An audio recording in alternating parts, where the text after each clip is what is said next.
The best districts to live here in Saigon. That's what I'm going to cover in this video. What's up, everybody? My name is David. I hope you're having a great day. So I just watched Con Lear's video on this topic covering the different districts here in Saigon and his opinion on the different districts and so forth. So I lived here from 2019 to 2022. I'm very familiar with the city and the different districts. So I want to give you my opinion on the different places to live, pros and cons. So let's get started. Oh, side note, they are doing away with districts surprisingly. So everything's going to be moving to the ward level. So currently it's like districts and wards. So they're getting rid of the district thing and everything's going to be a ward. And they're also merging like smaller wards with bigger wards and so forth. So that's a current change that's going on in the city. Okay, so I got my iPad right here with a map of Saigon. I'll just put the map up here so you can follow along with what I'm saying. So number one, that is city center. So that's District 1. So District 1 is where all the action is where the skyscrapers are, cocktail bars, clubs, nightlife, that type of thing, Winway Street, Bui Vien, the river. It's very beautiful. It's very nice. And again, it's where all the action is. So I quite like District 1. Would I live there? Personally, no, but I'm not against living in District 1. You just got to increase your budget and then just look around for a place that you like. I think District 1 is a great option if you have a family and you want to look for like a big spot to live in, or you just want to be in the city center like that. But personally, I think you can find a better quality of life in a different district because I personally like to go to District 1 for fun and then kind of leave. But that's just me personally. I don't like being in the city center because when I lived in Bangkok, that's how I lived. I lived in Punuwati, or Punuwati, whatever you want to call it. And that's a little bit far away from like Asok and all that, the cities. I just don't like that. I don't want to be like deep in the city center. I like being on the outside just a little bit. So it really just depends on your personality and what you like. And overall, District 1 is really nice. And you can find a great spot. Just make sure to like increase your budget just a little bit than you would have to spend in other districts. Okay, so that's District 1 out of the way. Next we have District 2. So with District 2, in my opinion, because I've been here so many times, it's primarily you want to be looking at like Thu Duc and An Phu. So Thu Duc is known as the expat enclave, the expat bubble, whatever. And An Phu is kind of like the little outskirts of that area. I quite like Thu Duc. I don't know why people like bash on it in all these YouTube. Oh, I would never live in Thu Duc. And yeah, well, one, it's expensive. So if you want to get a place here, you have to actually have money and be willing to spend a little. Not saying people are not willing to spend money, but it's not super gentrified, which is why I still like Saigon, because like when I went to Bali, it's super gentrified. Like Canggu and whatnot. It's like, it's all expats. There's no locals. It's really weird. Whereas here in like Thu Duc, you still feel like you're in Vietnam. There's still locals, local places and whatnot. And overall, the biggest selling point for me about Thu Duc is that it's quiet. That's a big point. That's a big selling point for me because, like I lived in Bintan before. And the thing that drove me crazy about living in Bintan, and then before that, I actually lived in District 3 for a month. My experience living in those two places, it was just so noisy all the time. It was kind of annoying, actually. When I'm trying to just do like any type of like video work or like a conference call or a coaching call or calling back home, whatever. And then it's just like some bap sao day guy, dogs barking, chickens, construction, banging metal, cars like honking their horns.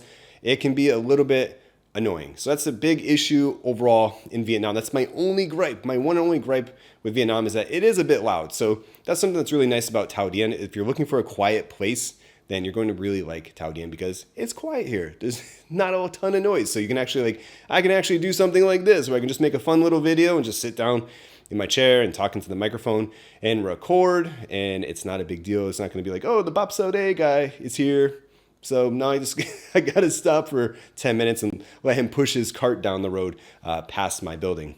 On top of that, there's also An Phu. So An Phu is a little bit on the outskirts of Thu Duc. It's a different area, obviously. And An Phu is not really developed at all. So there's a bunch of like tall buildings there that people live in. And there's not a whole lot going on in terms of like local culture, like restaurants and cafes and whatnot. So if you're going to be living in An Phu, you're going to be on the outskirts a little bit and constantly going to a different district to see some action with regards to like cafes, bars, clubs, meeting up with friends, gyms, that type of thing. An Phu is like a good place to live, but you're kind of based there. Then you got to go to a different district for more culture and what's not. All right, next there's Bintan. So Bintan is okay. I lived in Bintan, and again, the only problem I had with Bintan is that it was just like the noise pollution and whatnot. Otherwise, Bintan was great. It's very local, and it's a great location because you're right above District 1, right across the river, yeah, the river from Thu Duc. So you can check that district out if you want. So Bintan is good. You can find a nice place for an affordable price. Just make sure to like take a look at like the noise and whatnot, what's going on in the area. District 3 is all right. That's where like the canal is. Like you ever drive around, there's a beautiful canal. I lived there for a month. I don't recommend it at all. My place was super loud. I didn't like it. So I lived there for a month and I was like, I can't do this. And then I moved to Bintan. So that's it for District 3. It's okay. And then Phu Yan is very local Vietnamese, and you can find a nice place in Phu Yan. It's a little bit harder to find like a modern development place. Like you can find like something more modern in District 1, Thu Duc, and District 7. But like Phu Yan, Bintan, District 3, District 4, it's all kind of very local, kind of middle class, and the buildings are a little bit older. So if you're looking for like a more like newer development, you're going to find it a little bit harder to find a spot in those specific districts. Then there's District 10 and 5. 10's far away. I wouldn't even waste my time. No offense to anyone who lives in District 10. I wouldn't even waste my time personally living in District 10. Same with District 5. That's where Chinatown is. It's far away. I don't know why you like want to live way over in Chinatown. It's like Chinatown is far away. It's like 40 minutes to get there. And like imagine like it's the weekend, you want to go out with your friends and you're in Chinatown. It takes you 40 minutes to get to District 1, 40 minutes to go. That would be just very annoying in my opinion. All right, then there's Thanh Binh and Go Vap. All right, so Go Vap is like where the airport is, and I always make this joke, but like whenever I'm on a dating app, every beautiful girl that I match with on a dating app always seems to be in Go Vap. So that's where all the beautiful Vietnamese girls seem to be. They're all way up by the airport in Go Vap. Thanh Binh is okay. Again, you're just on the outskirts of the city. It's a middle class area. I wouldn't say it's like less developed, but again, it's just on the outskirts of the city a little bit. Again, just like District 5, we're starting to get a little bit far from my liking. Like Phu Yan is about as far away as I would consider living. Then there's District 7. So District 7 is a big district. So it depends on where you are in District 7. If you're in like the popular like Korean expat area, and that's why District 7 has a reputation for being the Korean areas, because for whatever reason, Koreans really like District 7, at least back when I was here in 2019. So that's what's going on over there, but you're far away. You're like 30, 40 minutes away from everything in District 7. So it's a little bit of an isolated district where you're off doing your own thing in District 7. So would I personally live there? No. But if you're looking for a place that's like on the outskirts of the city, but you also want kind of like a modern development and you want your like kind of comforts and luxuries and whatever, then you're going to really like District 7 because again, it's on the outskirts, but it's a little bit more developed in that way compared to like a Thanh Binh or a Go Vap. So District 7 is a nice expat area. It's just like the more isolated expat area. And last and not least, I didn't forget, is Thu Duc. So Thu Duc is way up north.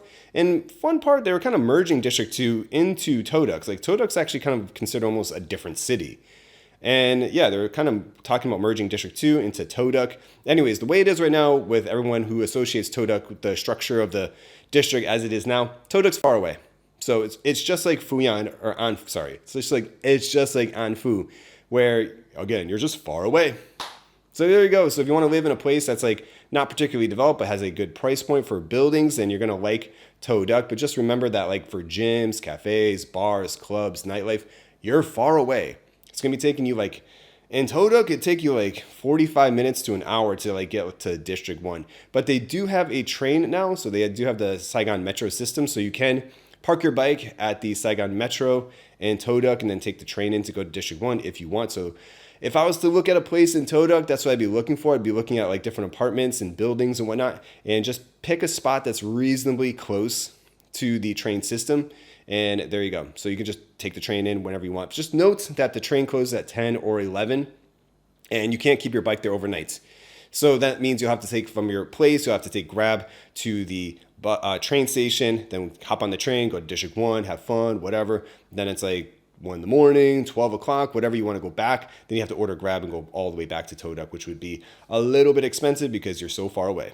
All right, guys, so that's it for this random video on the different districts here in Saigon. I hope you enjoyed the video. If you did, subscribe and hit that like button. My name is David. Thanks for watching and have a great day. Bye-bye.